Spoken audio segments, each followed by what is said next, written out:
సనాతన ధర్మ పరిరక్షణ కోసం అంటూ ఓ పక్కన ప్రాయశ్చిత్త దీక్ష ప్రారంభించినటువంటి పవన్ కళ్యాణ్ ఆ దీక్ష విరమణకి తిరుమల వెళ్ళినటువంటి సందర్భంగా ఆ ఏదైతే మెట్ల దారిన ఆయన ప్రయాణిస్తూ ఉన్నారు, మెట్ల దారిలో ఆయనకి పలువురు ఓ పక్కన ఏదైతే సనాతన ధర్మానికి సంబంధించి ఓ వైపున పతాకాన్ని చేతబట్టి వెళ్తూ ఉన్నారు. అదే సందర్భంలో అనేక మంది ఆయన్ని కలిసి అక్కడ తమ బాధలు చెప్పుకుంటున్నారు.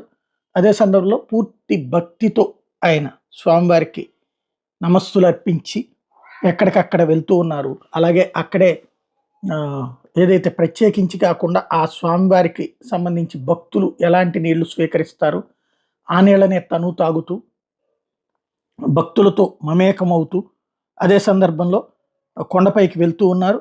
కొండపైన దారిలో ఉన్నటువంటి ఏదైతే వివిధ చోట్ల ఉన్నటువంటి స్వామివార్లకు సంబంధించినటువంటి ఆయా ప్రాంతంలో ప్రత్యేకమైనటువంటి చోట్ల పూజలు చేస్తూ ఉన్నారు.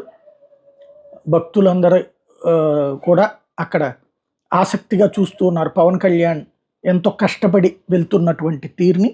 ఓవరాల్గా తిరుమల కొండపైకి తను రాష్ట్ర ప్రయోజనాల కోసం, సనాతన ధర్మ పరిరక్షణ కోసం అనేటటువంటిది మూవ్ అవుతున్నారు.